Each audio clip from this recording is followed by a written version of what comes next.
Bismillahirrahmanirrahim. Assalamualaikum warahmatullahi wabarakatuh. Alhamdulillahi hamdan katsiran thayyiban mubarakan fih, mubarakan alaih, kama yuhibbu rabbuna wa yardah. Ashhadu an la ilaha illallah wahdahu la syarika lah, wa ashhadu anna Muhammadan abduhu wa rasuluh sallallahu alaihi wa ala alihi wa sahabatihi ajma'in wa man tabi'ahum bi ihsanin ila yaumiddin, amma ba'd. Fa ikhwani fid din wa akhwati fillah, kaum muslimin wal muslimat yang saya cintai dan saya muliakan, rahimani wa rahimakumullah. Semoga Allah Azza wa Jalla senantiasa mencurahkan rahmatnya kepada kita sekalian.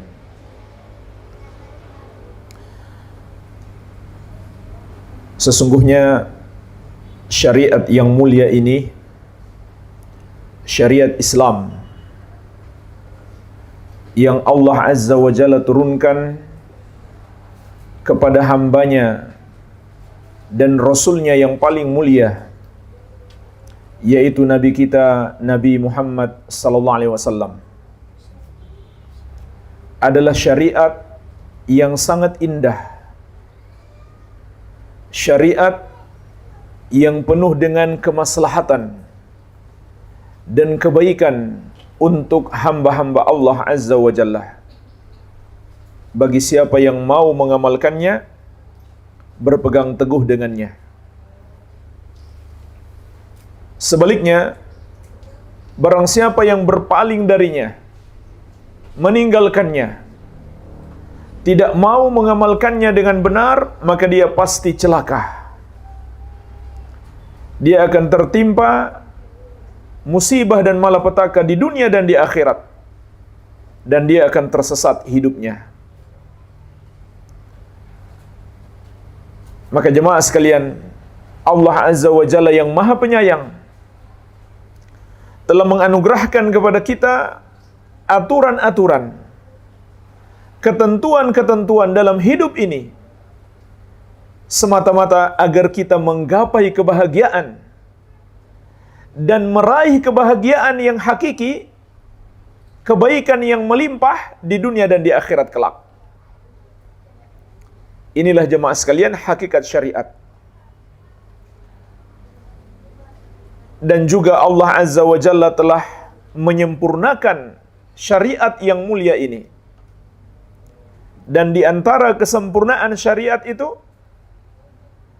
keindahan, kemaslahatan dan kebaikan yang terkandung di dalamnya adalah aturan-aturan khusus, ketentuan-ketentuan khusus bagi kaum wanita.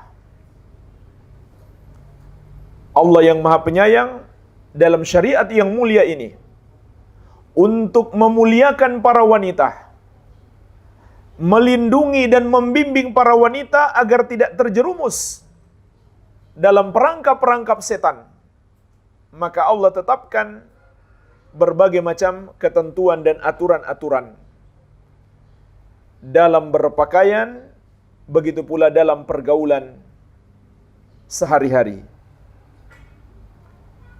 Di antaranya di surat Al-Ahzab ayat ke-33, Allah Azza wa Jalla berfirman, "Wa qarna fi buyutikunna wa la tabarrajna tabarrujal jahiliyatil ula."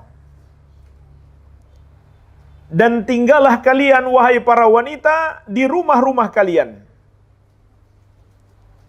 Jangan keluar rumah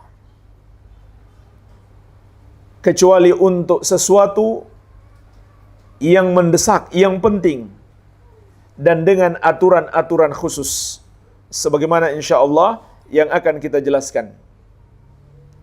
Wala tabarrajna tabarrujal jahiliyatil ula. Dan janganlah kalian bertabarruj seperti para wanita jahiliyah dahulu. Ikhwani wa akhwati fillah, rahimani wa rahimakumullah. Marilah kita perhatikan ayat yang mulia ini. Ayat ini di antara yang menunjukkan kepada kita indahnya syariat Islam untuk kaum wanita. Pertama, dalam ayat ini Allah Azza wa Jalla memerintahkan hendaklah para wanita tinggal di rumah. Apa hikmahnya jemaah sekalian? Kata Syekh Abdurrahman bin Nasir As-Sa'di rahimahullah dalam tafsir beliau, li'annahu aslam wa ahfadh lakunna. Karena tinggal di rumah lebih menyelamatkan dan lebih melindungi bagi kalian, wahai para wanita. Rumah adalah sebaik-baiknya tempat bagi para wanita. Lebih menyelamatkan dari berbagai macam gangguan. Lebih menjaga dari berbagai macam perangkap setan. Oleh karena itu jamaah sekalian, ketentuan khusus di dalam rumah, yang tinggal di rumah itu hanyalah orang-orang yang memiliki hubungan mahram. Tidak boleh di rumah itu tinggal yang tidak punya hubungan mahram. Karena akan terbuka peluang bagi setan untuk menjerumuskan. Walaupun masih keluarga, tapi tidak punya hubungan mahram. Makanya ketika seorang sahabat bertanya, dan sebelumnya Nabi SAW mengatakan, iyyakum wad-dukhula 'alan nisa, janganlah kalian menemui para wanita. Maksudnya yang tidak punya hubungan mahram. Lalu seorang sahabat bertanya, afara'aita al-hamwa? Ya Rasulullah, bagaimana pendapatmu tentang al-hamwu? Al-hamwu itu seperti saudara ipar atau suami bibi dan lain-lain yang tidak punya hubungan mahram tapi masih ada ikatan keluarga karena pernikahan. Iya, pernikahan dengan saudara kita atau pernikahan dengan bibi. Iya. Maka apa kata Nabi SAW? Alhamu al-maut. Alhamu saudara ipar atau suami bibi itu adalah kematian. Maksudnya apa? Bahaya berdua-duaan dengan ipar itu seperti bahaya kematian. Bahayanya besar sekali. Karena bukan mahram.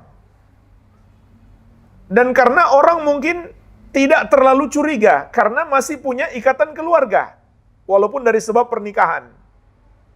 Jadi tidak boleh tinggal serumah yang tidak punya hubungan mahram kecuali ada batas-batas yang tegas. Misalkan ruangan ini khusus keluarga yang punya hubungan mahram. Ruangan sebelahnya lagi boleh dimasuki oleh supir, oleh pembantu, tapi dengan syarat mereka harus menjaga adab-adab pergaulan sebagai seorang muslim atau muslimah. Kalau seorang wanita pergi ke ruangan itu, maka dia harus berhijab. Iya. Jadi inilah perintah Allah Azza wa Jalla kepada kaum wanita untuk tinggal di rumah. Oleh karena itu jemaah sekalian, sebaik-baiknya hijab bagi para wanita adalah rumah. Kenapa? Karena dengan tinggal di rumah, maka wanita itu terlindungi auratnya, tertutup auratnya dari pandangan laki-laki yang bukan mahramnya atau bukan suaminya. Makanya nggak ada gunanya kalau di rumah ada yang bukan mahram. Karena fungsi rumah itu melindungi kaum wanita agar tidak terlihat auratnya. Begitu pula pintu jangan dibuka sembarangan. Makanya jemaah sekalian, termasuk adab bertamu, kalau kita mengucapkan salam, jangan kita berdiri tepat depan pintu. Berdirilah di samping. Supaya ketika tuan rumah membuka pintunya, kita tidak langsung bisa melihat keadaan penghuni rumah. Mungkin dia belum berhijab. belum sempat pakai jilbab. Jadi jangan berdiri tepat di depan pintu, berdirilah di samping. Iya, dan jangan melihat ke dalam rumah. Karena memang rumah itu fungsinya adalah untuk hijab. Oleh karena itu jamaah sekalian, setan menginginkan agar para wanita itu keluar rumah untuk satu keperluan yang tidak penting. Tambah lagi, mereka keluar rumah tampil cantik, tampil memikat. Makanya dalam hadis yang diriwayatkan Imam At-Tirmidzi, begitu pula At-Tabarani, dan lafaz ini milik beliau dari sahabat yang mulia Ibnu Mas'ud radhiyallahu anhu, Rasulullah sallallahu alaihi wasallam bersabda, "Al-mar'atu auratun wa innaha idza kharajat istashrafaha syaitanu wa innaha aqrabu ma yakunu ila Allahi wa hiya fi qa'ri baitiha." Perhatikanlah jemaah sekalian hadis yang mulia ini. Kata Nabi sallallahu alaihi wasallam, wanita itu adalah aurat. Dan apabila seorang wanita keluar dari rumah, maka setan akan memperindahnya, menghiasinya di mata laki-laki. Dan bahwasannya kata Nabi sallallahu alaihi wasallam, saat yang paling dekat seorang wanita dengan Allah Subhanahu wa taala ketika dia berada di bagian rumahnya yang paling dalam. Jadi dia berada di bagian yang paling tersembunyi di dalam rumah, saat itulah seorang wanita paling dekat dengan Allah Azza wa Jalla. Kalau dia keluar sedikit dari situ, dia menjauh dari rahmat Allah. Dia keluar dari rumahnya, dia semakin menjauh dari rahmat Allah Azza wa Jalla, menjauh dari Allah Tabaraka wa Ta'ala. Jadi inilah jemaah sekalian, mengapa Rasulullah sallallahu alaihi wasallam mengingatkan kita agar wanita itu tinggal di rumah, karena dua hal. Pertama, setan akan memperindahnya di mata kaum laki-laki dan menjerumuskan kaum laki-laki dalam maksiat bersama wanita tersebut. Kemudian yang kedua, karena di dalam rumah wanita itu lebih dekat kepada Allah Azza wa Jalla, lebih dekat kepada rahmat Allah Azza wa Jalla. Makanya setan ingin manusia mengeluarkan para wanita dari rumah untuk satu keperluan-keperluan yang masih bisa diurus oleh kaum lelaki, atau keperluan-keperluan yang tidak penting, dan lain-lain. Oleh karena itu berhati-hatilah. Kemudian wanita itu dianjurkan tinggal di rumah. Hikmahnya apa? Agar lebih tersembunyi dari kaum laki-laki. Maka jemaah sekalian, apa gunanya coba? Dia di dalam rumah, tapi fotonya di medsos. Nggak ada gunanya itu. Atau di profil WhatsApp-nya, yang bisa diakses oleh setiap orang, termasuk laki-laki yang bukan mahramnya. Oleh karena itu, tidak dibenarkan para wanita untuk selfie-selfie lalu mengupload ke medsos. Itu belum kita bicara tentang gambar bernyawa, yang membuat-buat gambar bernyawa. Walaupun benar, tidak kita pungkiri, ulama ada perbedaan pendapat. Apakah foto termasuk gambar bernyawa atau tidak? Tapi tentu kita berhati-hati, itu lebih baik. Dan saya pribadi lebih cenderung kepada pendapat itu termasuk gambar bernyawa. Walaupun juga dibolehkan ketika sifatnya darurat atau sangat dibutuhkan. Tapi kalau nggak terlalu penting, nggak dibutuhkan, cuman selfie, cuman kenang-kenangan, apalagi cuman untuk gaya-gayaan kan? Itu sudah mengandung ujub juga di situ. Coba, ketika seorang mengupload fotonya di medsos, apa perasaan hatinya kira-kira? Ada rasa ujub kan? Ada rasa kagum. Kalau dia nggak kagum, buat apa dia upload ke medsos? Makanya dia cari foto yang terbaik. Dan dia pingin banyak yang like. Padahal jemaah sekalian, orang beramal agama saja, beramal soleh, nggak boleh dia kagum terhadap dirinya. Apalagi kagum berbuat maksiat, subhanallah. Rasulullah SAW mengingatkan kita, salasun muhlikat, ada 3 perkara yang membinasakan. Syuhun muta' wa hawan muttaba' wa ijabul mar'i binafsihi. Kekikiran yang dituruti, hawa nafsu yang ditaati, dan kekaguman seseorang terhadap dirinya. Kalau seandainya kita kagum terhadap diri kita karena kita sudah berhijab, karena kita sudah ikut kajian sunnah, karena kita sudah belajar tauhid, karena kita sudah rajin sholat, itu tercelah. Dan itulah penyebab setan tersesat. Penyebab iblis tersesat, padahal dulunya dia ahli ibadah. Dia kagum terhadap dirinya. Setelah kagum terhadap dirinya, lalu kemudian menjadi sombong. Merasa lebih hebat daripada orang lain. Iya. Jadi, pertama itu fitnah wanita kepada kaum laki-laki. Yang kedua, termasuk gambar bernyawa.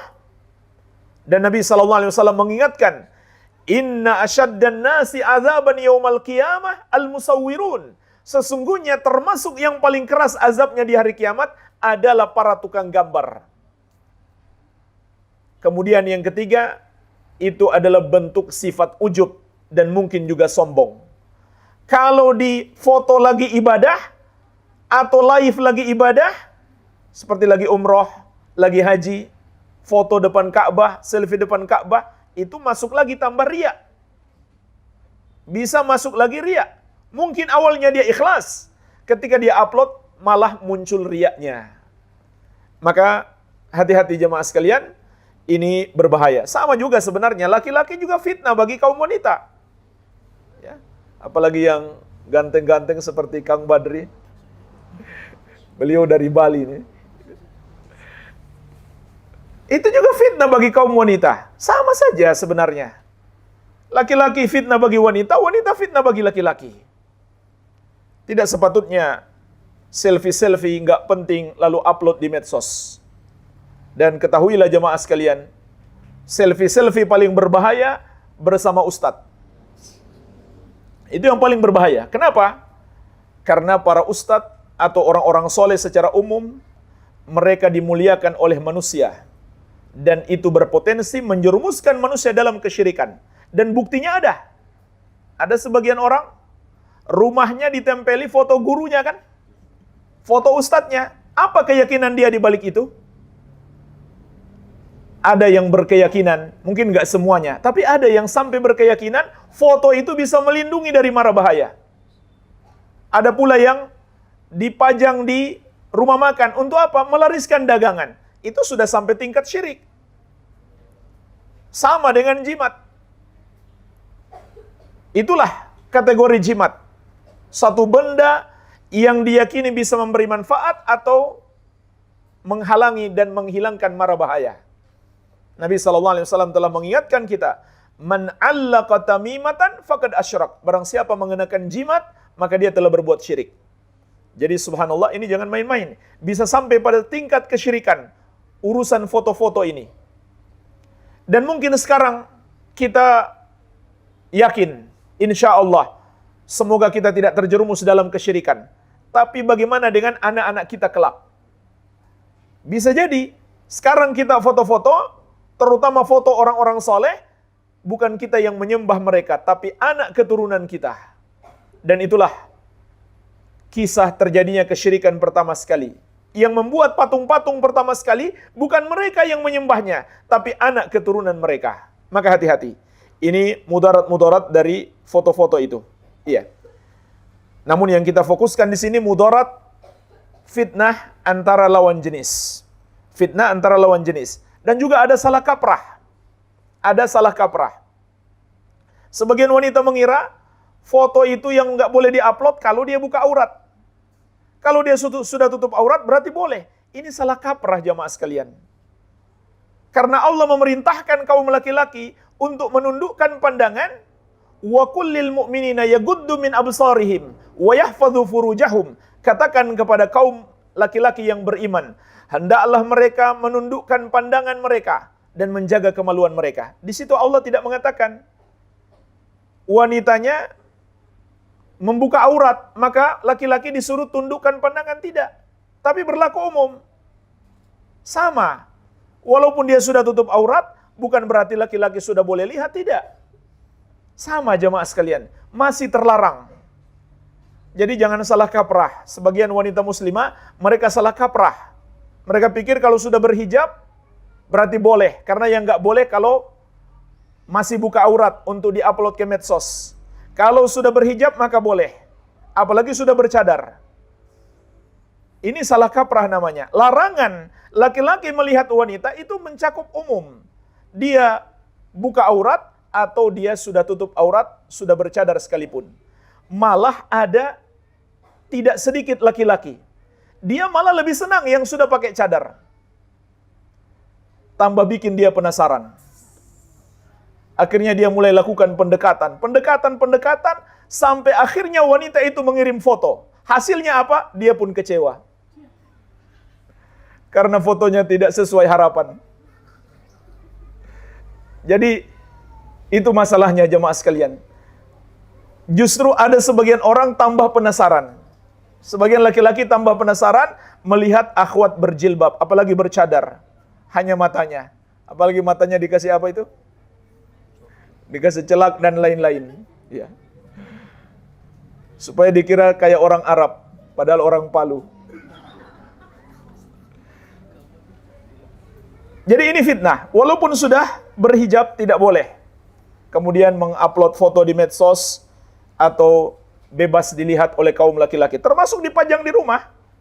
Foto keluarga dipajang di rumah, di ruang tamu, datang tamu laki-laki, sama saja. Tidak dibolehkan. Jadi tidak ada gunanya kalau tinggal di rumah, namun foto-foto tersebar. Baik. Dan perlu saya ingatkan jemaah sekalian, ini dosa tidak main-main loh. Ini bisa menjadi dosa jariah. Setiap satu laki-laki melihat wanita buka aurat, atau wanita yang sengaja memancing, memfitnah kaum laki-laki, agar tergoda kepadanya, maka setiap satu laki-laki melihatnya, dia dapatkan satu dosa. Laki-laki yang lain melihatnya menjadi 2 dosa. Bayangkan kalau 100 laki-laki. Bayangkan kalau fotonya menjadi viral. 1 juta laki-laki melihatnya, dia tanggung 1 juta dosa. Dia sudah mati pun, dosa masih terus mengalir. Kemudian ada wanita lain, ikut gaya dia, ikut-ikutan dia, foto-foto, selfie. Maka dia pun ikut menanggung dosanya. Ini jangan main-main. Sampai hari kiamat, dosanya terus mengalir. Mungkin dosanya tidak sampai zina, hanya dosa memandang yang haram. Tetapi dia bisa lebih besar daripada zina. Makanya kata Syekhul Islam Ibnu Taimiyah rahimahullah, terkadang dosa berpacaran itu, kata beliau, dosa berpacaran, tapi tanpa berzina, itu bisa lebih besar daripada zina itu sendiri. Kenapa jemaah sekalian? Karena orang yang pacaran itu dia lakukan zinanya terus-menerus. Zina mata, zina tangan, zina hati. Walaupun tidak sampai zina kemaluan, tapi dia sering lakukan menjadi lebih besar daripada zina kemaluan yang dilakukan sekali-sekali. Bukan saya anjurkan sekali-sekali. Ya. Zina adalah dosa terbesar. Termasuk dosa terbesar setelah kesyirikan dan kekufuran. Sampai-sampai Allah bukan hanya melarang zina, tetapi juga melarang untuk mendekati zina. Sebagaimana firman Allah, "Wala taqrabu zina innahu kana fahisyatan wa sa'a sabila." Janganlah kamu mendekati zina, karena itu adalah perbuatan yang keji dan seburuk-buruknya jalan. Iya. Kemudian yang kedua dalam ayat ini, yaitu kita masih membahas surat Al-Ahzab ayat ke-33. Jadi yang pertama tadi, perintah untuk tinggal di rumah. Janganlah keluar kecuali untuk satu kebutuhan yang mendesak dan dengan adab-adab yang sesuai syariat. Kemudian yang kedua, larangan bertabarruj seperti wanita-wanita jahiliyah dahulu. Kata Allah Azza wa Jalla, "Wala tabarrajna tabarrujal jahiliyatil ula."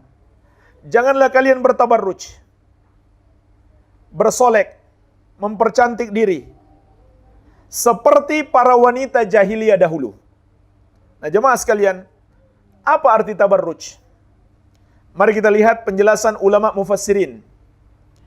Al-Imam At-Tabari, Ibnu Jarir At-Tabari, imam besar ahli tafsir, salah seorang ulama ahli tafsir dari kalangan Ahlus Sunnah wal Jamaah. Beliau mengatakan, "Inna tabarruja huwa idharuz zinah wa ibrazul mar'a mahasinaha lirrijal." Tabarruj itu maknanya adalah seorang wanita yang menampakkan perhiasannya atau menampakkan kecantikannya kepada kaum laki-laki. Perhatikan jemaah sekalian, ini yang dimaksud dengan tabarruj. Kalau kita terjemahkan, kalau saya lihat di buku-buku terjemahan atau Al-Quran terjemahan, mereka tafsirkan atau terjemahkan bersolek atau berhias. Mungkin ini makna yang lebih tepat, dijelaskan oleh ulama mufassirin. Tabarruj itu adalah wanita yang menampakkan perhiasannya dan kecantikannya kepada kaum laki-laki. Maksudnya kaum laki-laki yang bukan mahramnya, bukan pula suaminya. Maka ini yang dimaksud dengan tabarruj yang Allah larang dalam ayat yang mulia ini. Apalagi makna tabarruj? Disebutkan oleh Imam Ibnu Katsir rahimahullah, juga imam besar ahli tafsir dari kalangan ulama Ahlus Sunnah wal Jamaah. Dan mungkin tafsir beliau ini bisa jadi kita katakan yang paling terkenal di dunia. Termasuk di Indonesia ini. Buku tafsir yang paling banyak terjemahannya adalah tafsir Ibnu Katsir. Tafsir Ibnu Katsir termasuk yang paling banyak. Beliau menukil dari Al-Mufassir Muqatil bin Hayyan rahimahullah. Beliau berkata, "Wat tabarruj annaha tulqil khimar ala ra'siha wa tashudduha fayuwari kalaidahuma wa qarataha qalaidaha wa qarataha wa unuqaha wa yabdu dzalika kulluhu minha wa dzalika tabarruj." Kata beliau, tabarruj itu adalah seorang wanita yang mengenakan kerudung di kepalanya. Tetapi kerudung itu tidak melilitnya dengan baik, tidak menutupinya dengan baik. Tidak menutupi kalungnya, antingnya, dan lehernya. Jadi lehernya masih kelihatan. Kalau dia pakai kalung, kalungnya kelihatan. Kalau dia pakai anting, antingnya kelihatan. Itulah namanya tabarruj. Walaupun dia pakai kerudung, yang hari ini mereka sebut dengan kerudung gaul. Maka ini penjelasan ulama ahli tafsir. Kerudung itu atau tabarruj itu bisa jadi sudah berkerudung, sudah berjilbab, tapi masih kelihatan aurat. Maka itu masih masuk kategori tabarruj yang Allah larang di dalam surat Al-Ahzab ayat ke-33 ini. Baik. Oleh karena itu jemaah sekalian, perlu kita pelajari seperti apa berjilbab yang benar, berhijab yang benar bagi seorang wanita muslimah. Terlebih lagi di masa ini ada tren hijrah, bertobat kepada Allah Azza wa Jalla. Itu hakikat hijrah sebenarnya. Hijrah itu untuk bertobat, bukan untuk kepentingan media supaya diliput si fulan telah berhijrah. Tetapi untuk bertobat kepada Allah Azza wa Jalla. Dan seorang wanita kalau dia betul-betul hijrah bertobat, dia akan meninggalkan media-media itu. Namun sangat disayangkan, semoga Allah menambahkan hidayah kepada mereka. Kita mendengarkan ada seorang wanita terkenal, dia sudah berhijrah katanya. Bahkan suami istri berhijrah, tapi masih saja tampil cantik di media-media. Bukan hanya media yang meliput, di Instagramnya sendiri, dia foto-foto sendiri, selfie sendiri. Mungkin kalau media yang meliput, media yang disalahkan, tapi dia sendiri kok yang foto-foto dirinya. Atau bahkan suaminya yang foto-foto istrinya, kemudian di-upload ke Instagramnya atau Facebooknya. Nah ini yang perlu kita bantu mereka untuk memahami hakikat hijrah. Termasuk hijrah dalam hal berpakaian. Kalau Anda betul-betul berhijrah, gunakanlah hijab yang syar'i. Tinggalkan hijab-hijab yang digunakan untuk kepentingan model, untuk iklan, untuk melariskan model-model hijab. Bukan seperti itu hijab yang syar'i. Oleh karena itu akan kita bahas insyaallah secara singkat 7 kriteria hijab wanita muslimah. Mudah-mudahan ini bisa menjadi ukuran dan patokan untuk para muslimah, apakah hijabnya sudah betul? Apakah dia sudah betul-betul berhijab atau belum? Baik. Kriteria yang pertama, menutupi seluruh tubuh. Menutupi seluruh tubuh. Sebagaimana perintah Allah di dalam surat Al-Ahzab ayat ke-59. Ya ayuhan nabiyyu qul li azwajika wa banatika wa nisa'il mu'minina yudnina 'alaihinna min jalabibihinna. Wahai Nabi, katakanlah kepada istri-istrimu, anak-anak perempuanmu, dan istri-istrinya orang-orang yang beriman, hendaklah mereka mengulurkan jilbabnya ke seluruh tubuh mereka. Perhatikan bahasa Arabnya. Yudnina alaihinna min jalabibihinna. Hendaklah mereka mengulurkan jilbabnya ke seluruh tubuh mereka. Maka ayat ini menjelaskan wanita muslimah berhijab itu adalah menutupi seluruh tubuh. Menutupi seluruh tubuh. Dan inilah definisi jilbab. Boleh juga disebut hijab. Yang jelas dalam Al-Quran disebut jilbab.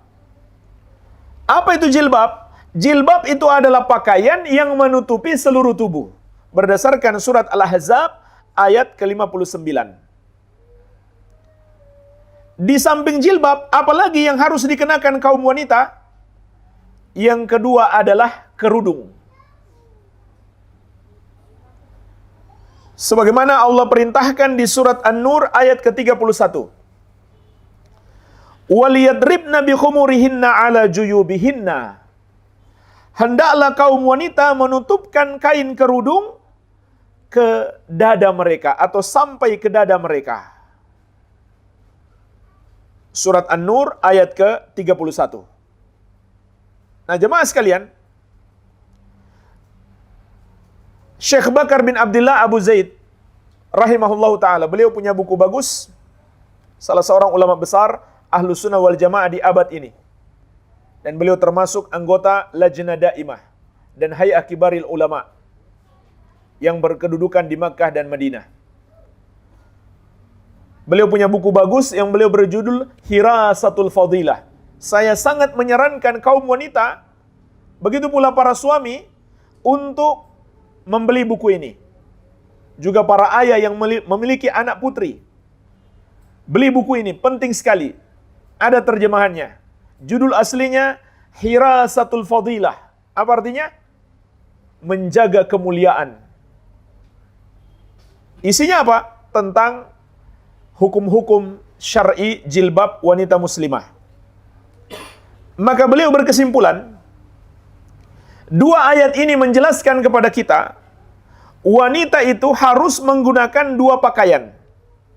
Yang pertama kerudung, yang kedua jilbab. Apa itu kerudung? Kalau bahasa Arabnya khimar. Maka sesuai yang Allah katakan di surat An-Nur ayat ke-31. Khimar itu adalah pakaian yang menutupi dari atas kepala sampai ke dada. Maksudnya dada tertutupi. Itulah namanya khimar, kerudung. Kemudian para sahabat menjelaskan bagian bawahnya menggunakan dir'un, yaitu jubah. Jadi ini bagian dalamnya. Atasnya kerudung, kemudian bawahnya dir'un atau jubah. Kemudian pakaian yang kedua adalah jilbab. Jilbab itu menutupi seluruh tubuh. dari atas sampai ke bawah. Menutupi seluruh tubuh dari atas sampai ke bawah. Sebagaimana tadi surat Al-Ahzab ayat ke-59. Iya. Jadi, ini dua pakaian wanita. Yang pertama jilbab, dalam Al-Ahzab ayat ke-59 yang menutupi seluruh tubuh. Kemudian yang kedua adalah kerudung yang menutupi dari kepala sampai ke dada. Baik. Mungkin menjadi pertanyaan, menutupi seluruh tubuh, apakah tidak ada yang diperkecualikan? Apakah tidak ada yang diperkecualikan? Maka terdapat hadis Asma binti Abi Bakar radhiyallahu anhuma tentang dua anggota tubuh yang diperkecualikan, yaitu tangan dan wajah. Tapi hadisnya dhaif. Hadisnya lemah. Tidak bisa dijadikan sebagai hujjah. Kalau begitu, bagaimana dengan hukum cadar?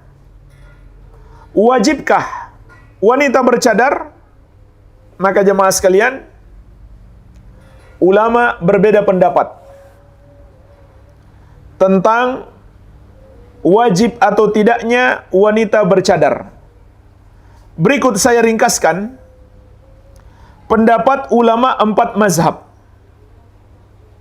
Pendapat ulama 4 mazhab. Ulama 4 mazhab itu bersepakat tentang cadar ini dalam 4 kondisi. Dan mereka beda pendapat dalam 2 kondisi. Ini ringkasan pendapat ulama 4 mazhab. Masalah cadar.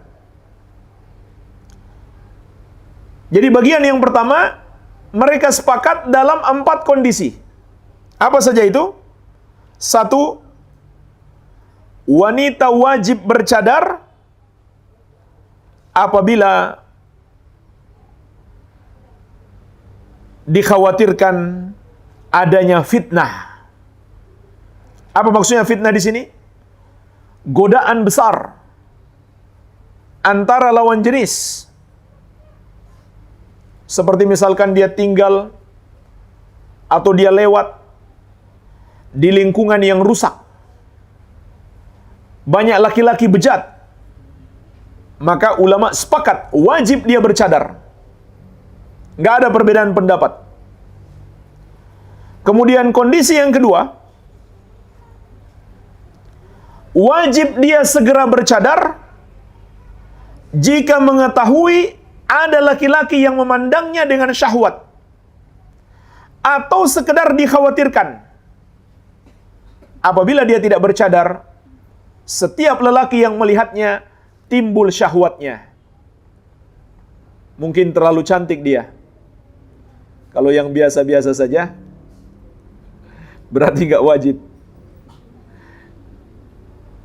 Jadi ini kondisi yang kedua. Ketika wanita itu khawatir ada laki-laki yang melihatnya dengan syahwat atau bisa memunculkan hal tersebut, maka wajib sepakat ulama, tidak ada perbedaan pendapat. Ulama 4 mazhab. Kemudian kesepakatan yang ketiga, ulama juga sepakat boleh buka cadar dalam kondisi darurat. Kondisi darurat itu seperti apa? Untuk kepentingan pengobatan atau persaksian di majelis. Maksudnya majelis pengadilan. Kalau hakim meminta dia untuk memastikan dirinya sebagai saksi, harus dia buka cadarnya, maka dia bukalah. Kemudian yang keempat, boleh buka cadar dalam kondisi hajat. Jadi yang ketiga darurat, yang keempat hajat. Hajat itu contohnya apa? Laki-laki datang melihatnya untuk melamar. Maka dianjurkan dia untuk membuka cadarnya. Baik, ini 4 kondisi. Ulama sepakat. Kemudian dua kondisi yang ulama beda pendapat. Kondisi yang pertama, apabila tidak sampai memunculkan fitnah bagi laki-laki atau tidak dikhawatirkan munculnya fitnah, maka di sini ulama masih beda pendapat. Kemudian kondisi yang kedua,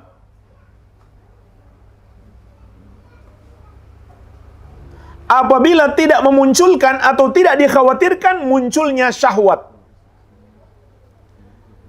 Maka dalam dua kondisi ini ulama beda pendapat, menjadi dua pendapat. Pendapat yang pertama tetap haram, tidak boleh.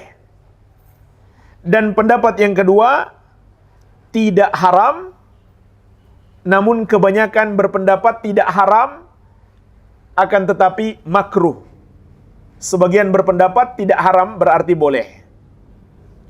Jadi jemaah sekalian, inilah ringkasan pendapat ulama 4 mazhab. Silakan untuk mendalami, dibuka buku-buku fikih setiap mazhab. Ini sekaligus meluruskan orang-orang yang nggak paham. Mereka pikir cadar itu hanya budaya Arab. Yang lebih parah lagi, ada yang menghubung-hubungkan dengan terorisme. Itu bukan budaya Arab. Dan itu bukan ciri terorisme. Itu adalah syariat Islam berdasarkan kesepakatan ulama. Tidak ada perbedaan pendapat. Kecuali dalam dua kondisi tadi. Tidak dikhawatirkan memunculkan fitnah atau tidak dikhawatirkan memunculkan syahwat. Barulah ulama beda pendapat. Tapi tidak satu pun yang mengatakan itu hanya budaya atau itu bukan bagian dari syariat. Yang mengatakan seperti itu, mereka tidak pernah belajar buku-buku fikih. Tapi sayangnya ada di antara mereka yang diberi kepercayaan untuk memimpin universitas Islam negeri di berbagai negeri Islam. Kok bisa dia memimpin? Padahal dia nggak mendalami ilmu agama. Karena dia belajar di Amerika, atau di Kanada, atau di Belanda, atau di Australia, di Fakultas Islamic Studies, atau yang semisal dengan itu. Mereka ajari dia di sana, sampai dia di Indonesia, dia mulai menggugat syariat-syariat Islam. Nah, judulnya dia Islamic Studies. Pulang bergelar doktor. Langsung diangkat menjadi rektor Universitas Islam Negeri di berbagai negeri Islam. Maka ini yang merusak banyak anak-anak kaum muslimin. Tidak tahu mereka ajaran agama, tapi sok tahu, sok pintar. Iya. Jadi jemaah sekalian, itu soal perbedaan pendapat tentang cadar. Maka kita kembali pada kriteria yang pertama, menutupi seluruh tubuh. Menutupi seluruh tubuh termasuk wajah dan telapak tangan. Sekali lagi, soal cadar ulama berbeda pendapat dan ada yang disepakati. Nah, silahkan dipelajari lebih jauh, lebih detail. Dan siapa yang memilih pendapat haram dalam setiap kondisi membuka cadar, maka itu hal yang baik. Tapi kalau ada yang berpendapat tidak sampai haram kalau tidak memunculkan syahwat atau tidak menimbulkan fitnah, maka itu tidak kita celah. Tidak kita celah dia. Karena itu juga pendapat para ulama. Iya. Baik, ini jemaah sekalian yang pertama. Kemudian yang kedua, kriteria yang kedua adalah pakaian tersebut bukan sebuah perhiasan. Atau bukan sesuatu untuk menampakkan keindahan. Justru tujuan wanita pakai jilbab supaya ditutupi keindahannya kan? Supaya kaum laki-laki tidak tertarik melihatnya. Makanya aneh, kalau ada peragaan busana muslimah, itu aneh sekali. Atau lomba, apa namanya? Ya, fashion show jilbab. Itu aneh sekali. Jilbab itu dibuat untuk supaya tidak menarik. Bukan dibuat bagus-bagus, cantik-cantik, indah dipandang. Ini aneh sekali.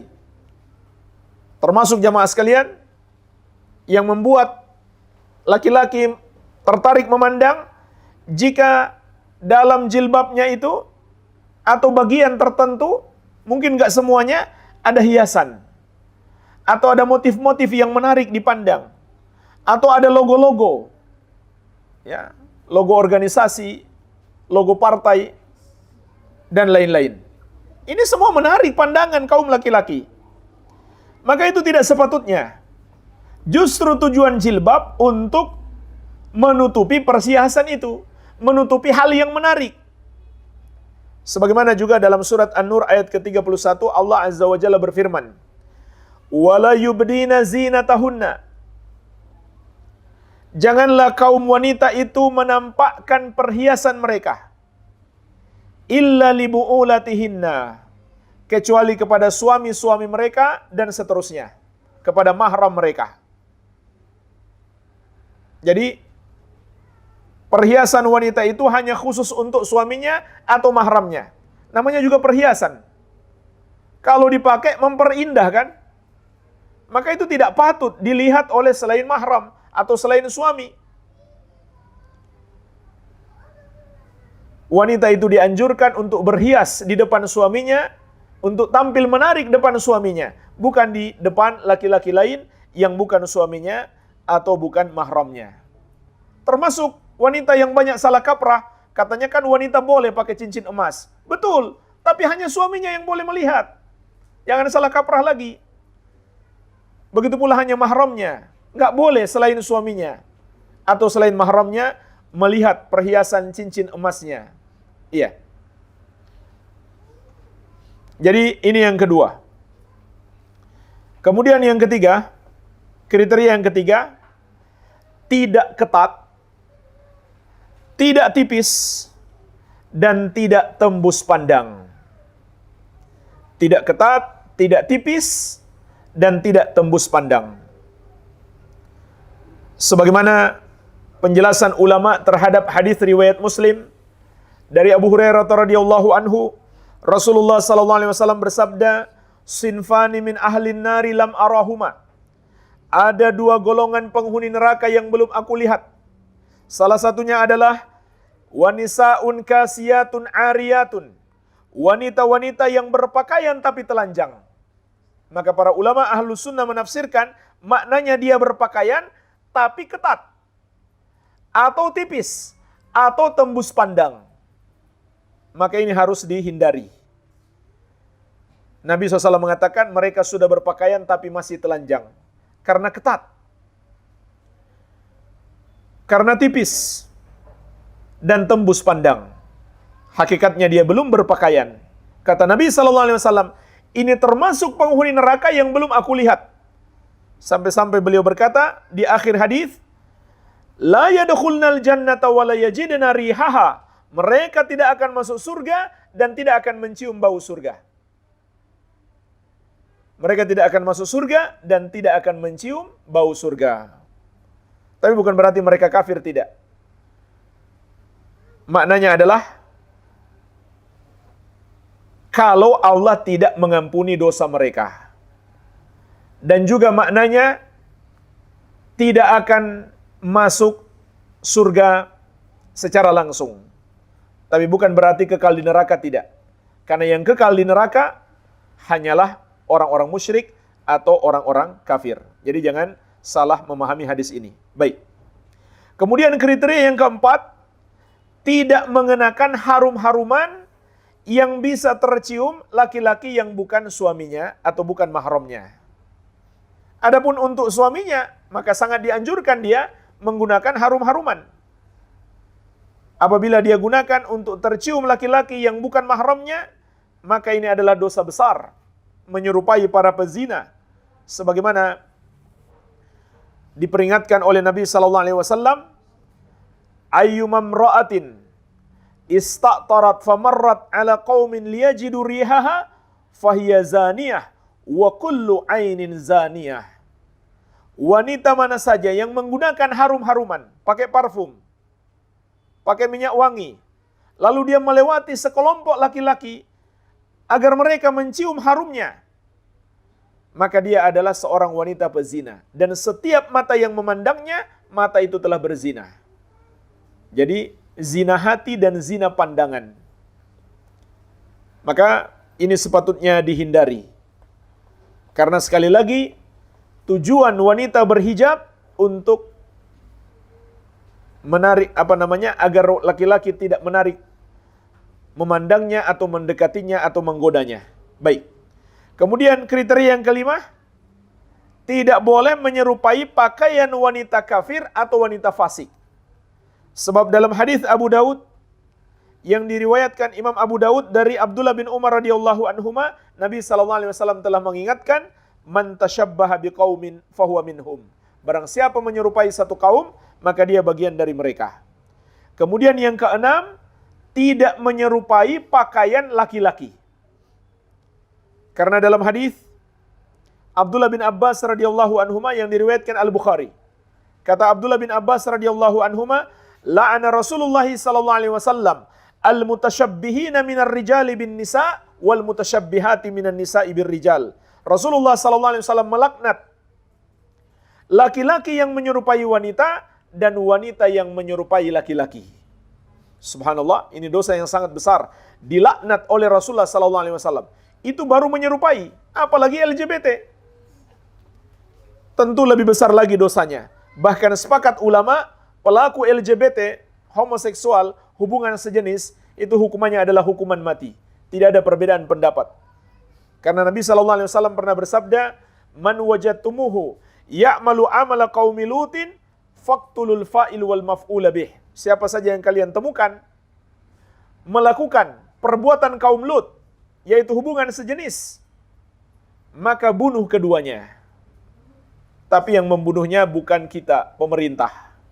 Jadi jangan ada yang lihat banci di jalan ditabrak ya. Itu tugas pemerintah. Tugas kita adalah menasihati mereka. Iya.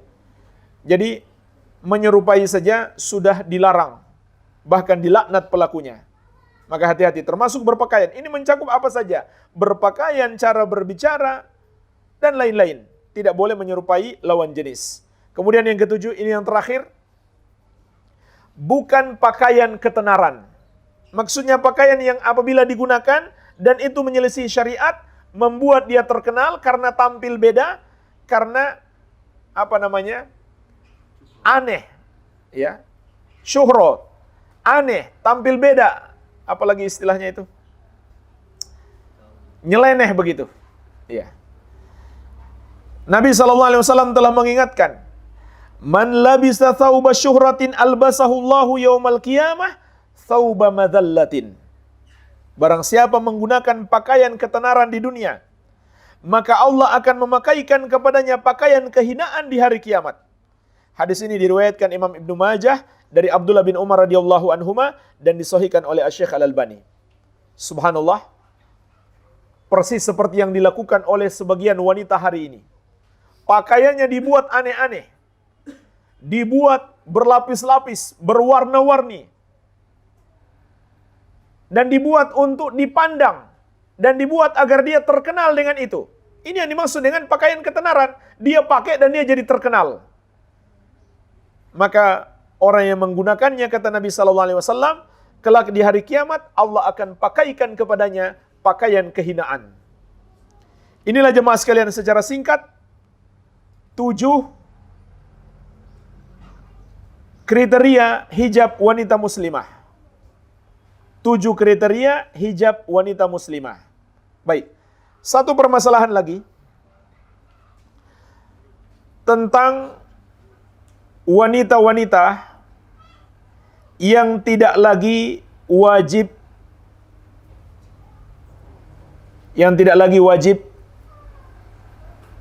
berjilbab. Yang tidak lagi wajib berjilbab. Siapa mereka?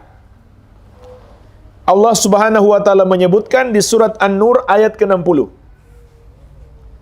Wanita-wanita yang tidak lagi wajib berjilbab. Apa kata Allah? Wal qawaidu minan nisa'i allati la yarjuna nikaha. Dan wanita-wanita tua yang tidak bisa lagi memiliki anak.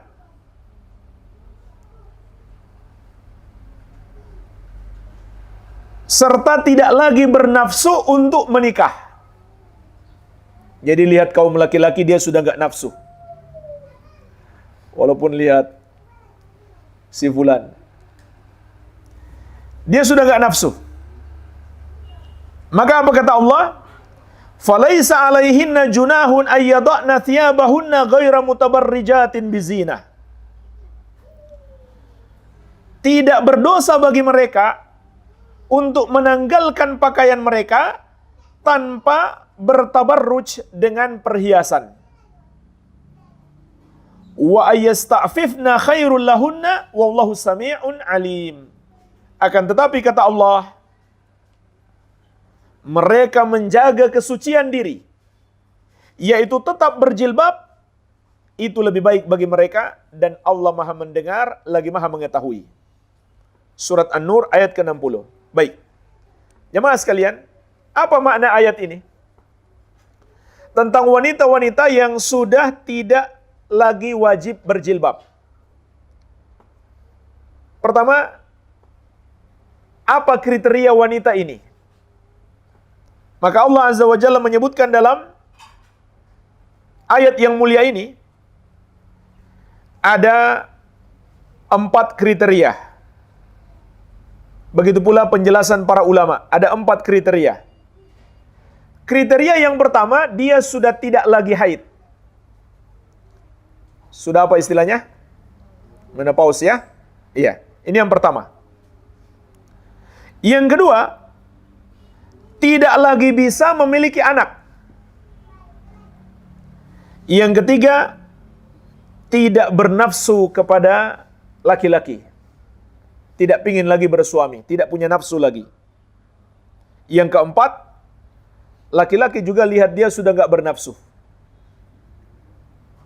Laki-laki juga melihat dia sudah tidak bernafsu. Ini 4 yang saya ringkaskan dari penjelasan para ulama dalam tafsiran ayat ini. Baik. Kemudian, apa yang dibolehkan untuk dia lepaskan dalam ayat ini? Yang dibolehkan, sebagaimana kata Ibnu Abbas radhiyallahu anhuma, adalah jilbab. Makanya tadi sudah kita bahas kan? Wanita itu punya 2 pakaian. Pakaian bagian dalam, pakaian bagian luar. Pakaian bagian dalamnya adalah kerudung dan jubah. Kerudung yang menutupi dari kepala sampai ke dada, jubah yang menutupi bagian bawahnya. Kemudian pakaian bagian luarnya adalah jilbab yang menutupi seluruh tubuh. Nah, jemaah sekalian, mana yang boleh dibuka? Maksud ayat ini yang boleh dibuka adalah jilbab. Artinya dia tetap pakai kerudung, tetap pakai jubahnya. Jadi jangan salah kaprah berarti dia boleh buka kepalanya, tidak. Dia tetap pakai kerudung. Iya. Dan juga tetap pakai jubah. Ibnu Abbas radhiyallahu anhuma menjelaskan, maksudnya adalah al-jilbab. Ini yang boleh untuk dibuka. Tapi subhanallah, perhatikanlah apa kata Allah. Wa ayyasta'fifna khairul lahunna. Apabila para wanita tua itu tetap menjaga kesucian diri, yaitu tetap menggunakan jilbabnya, maka itu lebih baik bagi mereka. Subhanallah. Tetap dianjurkan sebenarnya, walaupun tidak sampai wajib. Iya. Kemudian ada satu syarat lagi dalam ayat ini. Dibolehkannya buka jilbab ghaira mutabarrijatin bizinah. Tidak boleh bertabarruj dengan menampakkan perhiasan. Jadi bukan berarti dia buka jilbab lalu kalungnya kelihatan, cincinnya kelihatan, tidak. Itu tidak dibenarkan. Iya.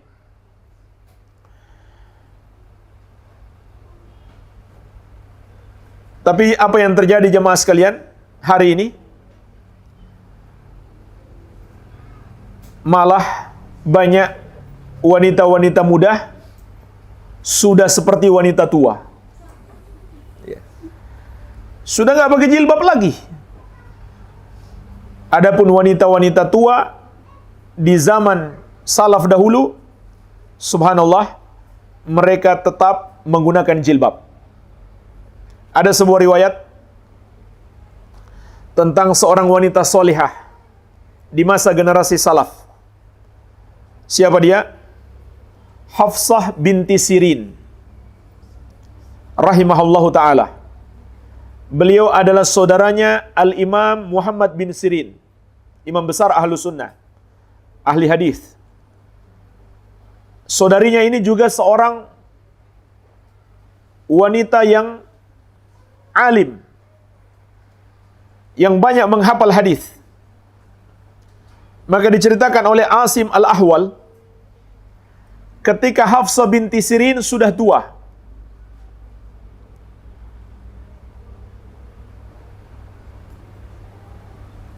tetapi dia masih menggunakan jilbabnya ketika datang kaum laki-laki untuk belajar kepadanya. Subhanallah. Wanita tapi kaum laki-laki datang belajar kepadanya. Kalau murid-muridnya yang laki-laki sudah datang, dia segera menggunakan jilbabnya. Dia segera menggunakan jilbabnya. Lalu berkata Asim Al-Ahwal ini, bukankah Allah telah mengatakan dalam ayat ini, wal qawaidu minan nisa'i allati la yarjuna nikahan falaysa 'alaihinna junahu ay yad'na thiyabahunna. Dan para wanita tua yang tidak lagi memiliki anak, tidak lagi haid, tidak pula bernafsu kepada kaum laki-laki, tidak mengharapkan nikah, laki-laki juga sudah tidak bernafsu kepadanya, maka tidak ada dosa bagi mereka untuk menanggalkan pakaian mereka. Jadi dia protes kepada gurunya, kenapa masih pakai jilbab? Bukankah kamu sudah tua? Saya juga gak tertarik. Kurang lebih seperti itu mau dia katakan. Lalu apa kata Hafsah binti Sirin?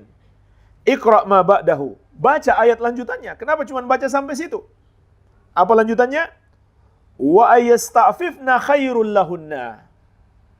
Kata Allah, mereka, yaitu kaum wanita yang sudah tua itu, tetap menggunakan jilbab, itu lebih baik bagi mereka. Subhanallah. Inilah wanita dari kalangan salaf dahulu. Mereka walaupun sudah tua, Allah sudah izinkan melepaskan jilbab, tapi mereka memilih yang terbaik. Iya. Jamaah sekalian, mungkin ada yang punya pertanyaan, silakan ditulis. Sebagai penutup, saya sebutkan tentang batas aurat antara sesama wanita dan mahram. Jadi ada kesamaan. Batas aurat sesama wanita dan batas aurat wanita dengan laki-laki mahramnya. Jadi bukan berarti boleh nggak pakai jilbab atau nggak pakai kerudung, lalu nggak ada batasan lagi aurat, tidak. Masih ada batasan. Kecuali suami istri, nggak ada batasan.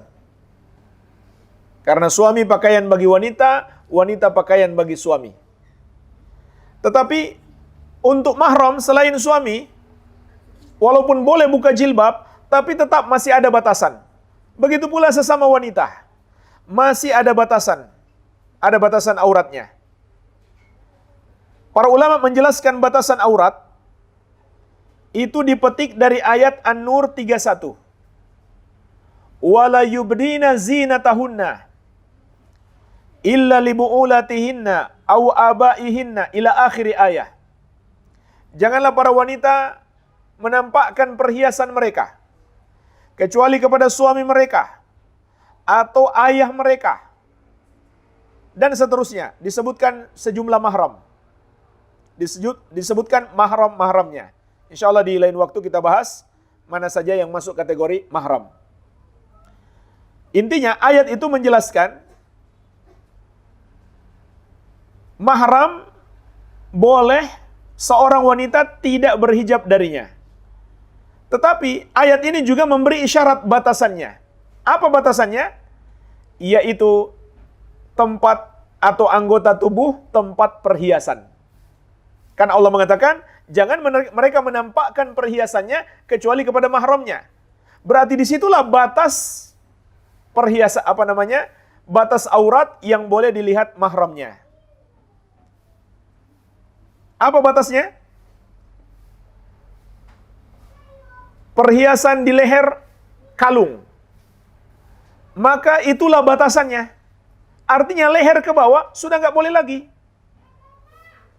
Sudah nggak boleh lagi. Walaupun mahram. Jadi nggak benar. Salah kalau seorang wanita dia menyusui anaknya di depan mahramnya. Ini nggak boleh. Kalau depan suaminya boleh, tidak masalah. Karena nggak ada batas antara suami istri. Iya. Jadi leher ke bawah sudah nggak boleh, leher ke atas boleh. Kemudian perhiasan tangan adalah lengan. Jadi siku ke atas itu sudah tidak boleh. Karena batasnya kan lengan.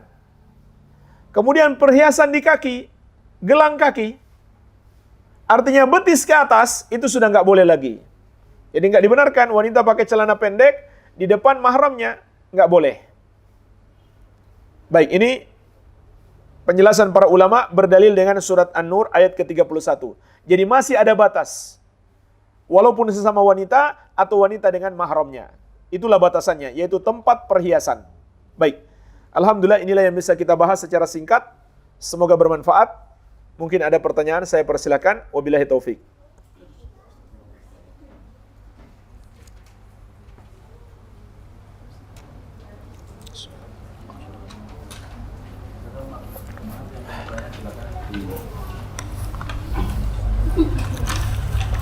Sini, akhi.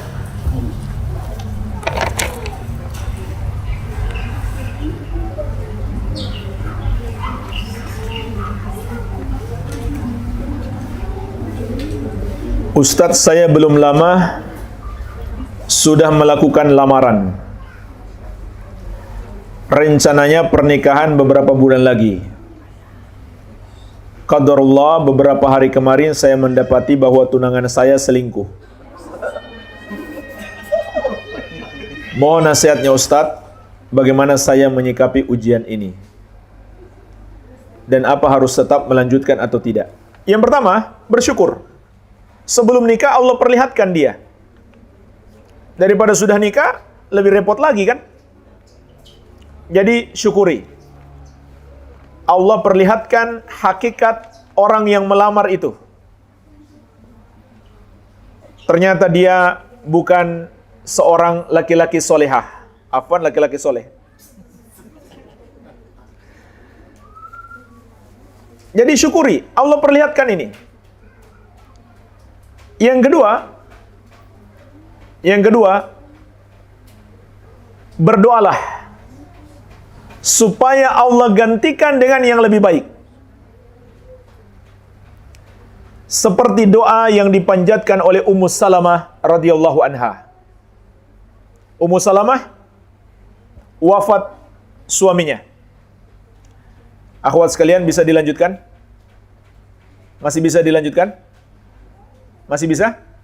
Baik. Ummu Salamah radhiyallahu anha, sebagaimana dalam riwayat Muslim, wafat suaminya. Siapa nama suaminya?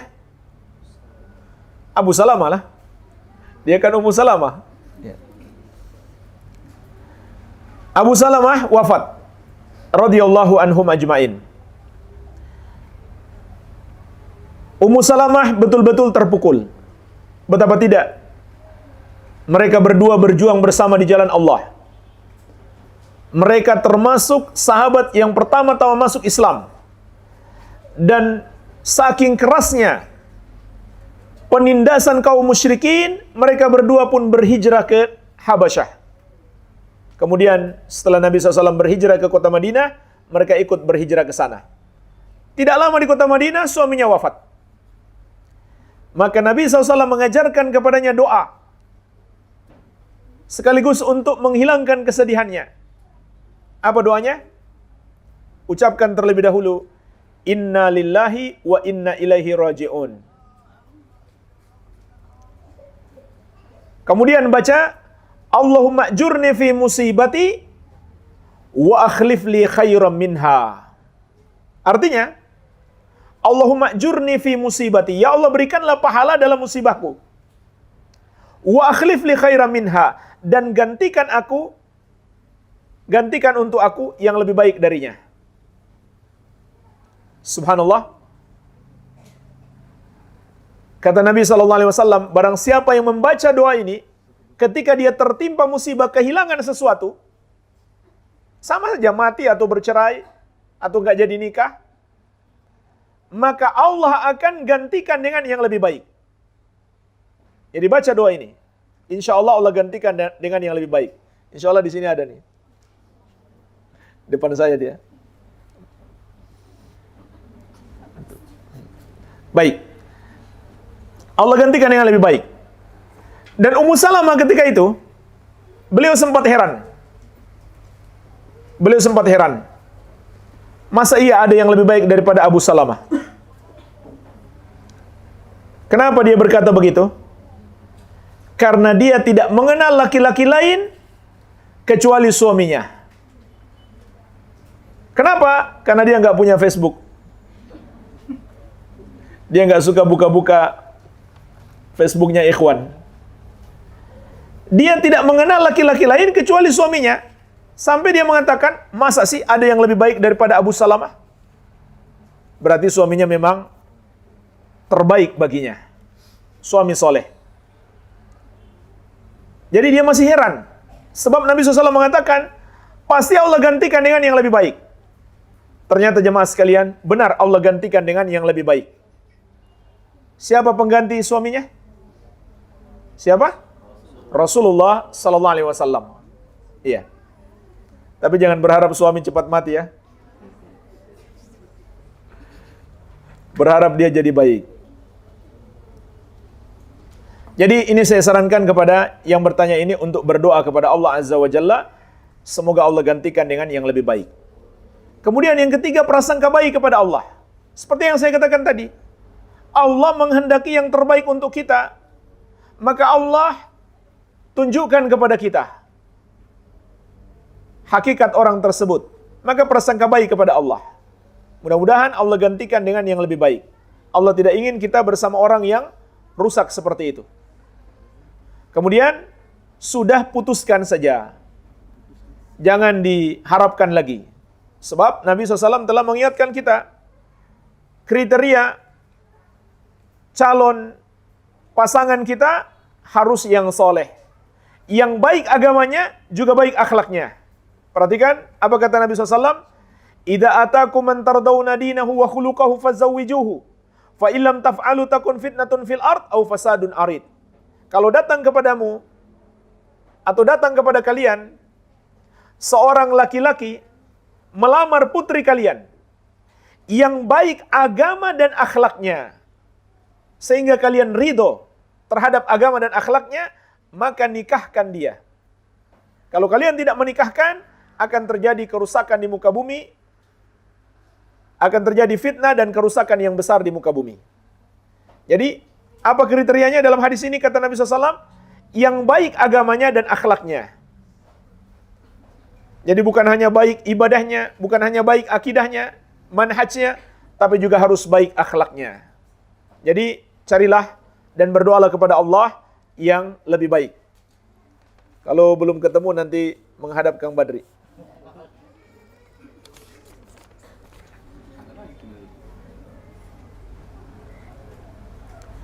Ustadz, ana masih anak SMA dan di sekolah tidak dibolehkan mengenakan cadar dan jilbab. Apakah ada rukhsah untuk saya? Tidak. Itu sekolah melanggar hukum, aturan undang-undang di negara kita. Mereka itu kalau diperkarakan, mereka bisa diberikan teguran keras. Bahkan bisa dipenjara malah. Karena mereka melanggar undang-undang. Jadi, nggak boleh. Itu bukan rukhsah. Rukhsah itu kalau kita dipaksa, diancam hukuman mati misalkan. Nah, itu baru ada keringanan. Iya. Jadi harus dilawan, tapi maksud saya dilawan dengan cara yang baik. Harus diingatkan.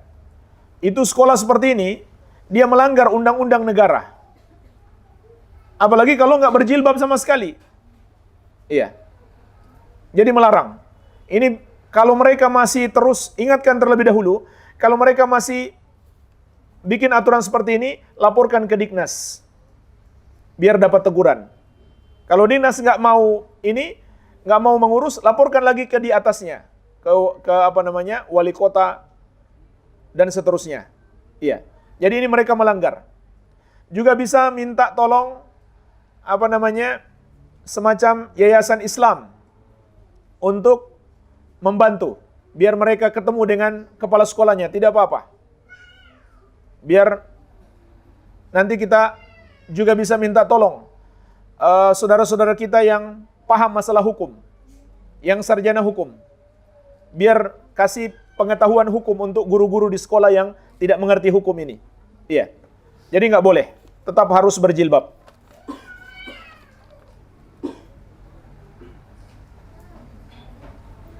Bagaimana hukumnya jika wanita bekerja di luar rumah, sedangkan wanita lebih baik di dalam rumah? Para ulama menjelaskan, betul wanita lebih baik di dalam rumah. Itu lebih afdal. Dan dia tidak harus bekerja. Karena wanita itu betul-betul dimuliakan. Dia taunya terima saja, yang bekerja laki-laki. Kalau dia sudah punya suami, yang bekerja suaminya. Kalau dia belum punya suami, maka para walinya yang wajib menafkahinya. Ayahnya, kalau ayahnya tidak ada, mungkin pamannya atau kakeknya atau kakaknya yang laki-laki, wajib menafkahinya. Jadi, itulah kemuliaan seorang wanita dalam Islam. Wajib bagi para walinya untuk menafkahinya. Kalau dia sudah menikah, tentu wajib bagi suaminya. Tetapi, seandainya dia bekerja, maka dibolehkan dengan syarat. Dibolehkan dengan syarat. Syarat yang pertama, tidak mengandung penyelisihan syariat. Seperti tidak bercampur baur dengan kaum laki-laki, tidak melepaskan hijabnya, dan seterusnya. Tidak mengandung penyelisihan syariat. Yang kedua, ada izin suaminya atau mahramnya. Yang kedua, ada izin suaminya atau mahramnya atau walinya. Kemudian yang ketiga, tidak menelantarkan tugasnya di rumah. Apalagi kalau dia sudah bersuami. Apalagi kalau dia sudah punya anak. Jangan sampai dia bekerja, lalu anak-anaknya terlantar atau suaminya tidak terurus dengan baik. Jadi itu 3 syarat. Itu 3 syarat. Terlebih lagi di lapangan pekerjaan tertentu, memang harus wanita. Contohnya apa? Menjadi bidan. Masa laki-laki jadi bidan? Iya. Atau jadi dokter kandungan. Ini nggak patut ya. Dokter laki-laki jadi dokter kandungan. Ini nggak patut. Harus para wanita. Iya.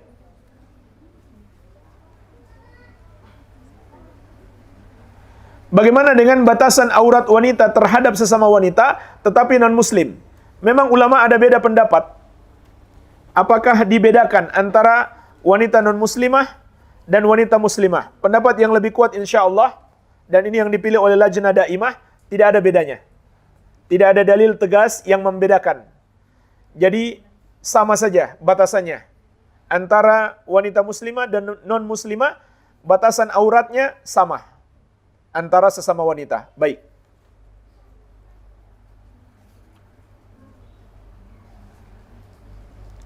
Bagaimana hukum seorang wanita keluar rumah untuk menuntut ilmu, pergi ke kajian? Apabila akhir-akhir ini alhamdulillah banyak kajian, apakah ada batasan waktu jika ingin pergi ke kajian pada malam hari? Kalau batasan waktu, tidak ada ketentuan khusus dalam syariat, ukurannya adalah keamanan dan jauh dari fitnah. Jadi kalau umumnya sudah terlalu malam, sudah tidak aman, dan fitnahnya besar, maka jangan terlalu malam. Ini mungkin berbeda-beda setiap daerah. Iya. Jadi batasan waktu khusus tidak ada, namun ukurannya adalah keamanan dan jauhnya dari fitnah dan fitnah itu sendiri. Iya.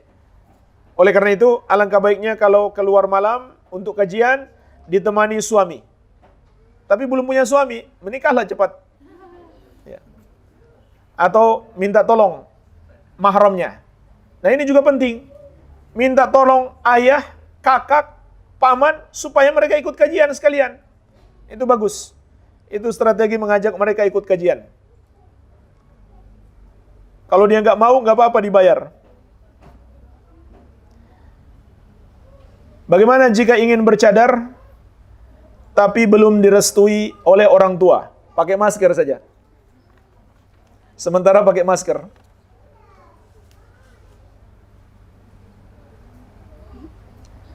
Pertanyaan terakhir. Saya dulu senang dan sering mengupload foto-foto saya di medsos. Tetapi setelah mengetahui dosa apa yang akan saya terima, saya berusaha untuk menghapusnya. Dan minta tolong teman-teman saya yang sempat mengupload foto saya di akun media sosial mereka. Tetapi ada beberapa teman yang tidak berkenan menghapusnya. Apa yang harus saya lakukan? Berusaha. Kapan lagi nanti hubungi lagi dia, berusaha untuk agar dia menghapus foto tersebut. Berusaha terus. Mungkin belum sekarang. Barangkali di masa yang akan datang, minta tolong lagi dia menghapuskannya. Dan jelaskan kepada dia dalil-dalilnya supaya dia sadar. Iya. Pokoknya berusaha semaksimal mungkin. Berusaha semaksimal mungkin. Kalau kita sudah berusaha dan mereka tidak mau juga menghapus, mudah-mudahan Allah mengampuni dosa-dosa kita. Mungkin ini saja yang bisa saya sampaikan. Lebih dan kurangnya saya mohon maaf. Semoga bermanfaat. Wabillahi taufik. Subhanakallahumma bihamdik. Asyhadu an la ilaha illa anta astaghfiruka wa atubu ilaik. Wa sallallahu ala nabiyina Muhammadin wa alihi wasallam. Walhamdulillahi rabbil alamin. Wassalamualaikum warahmatullahi wabarakatuh.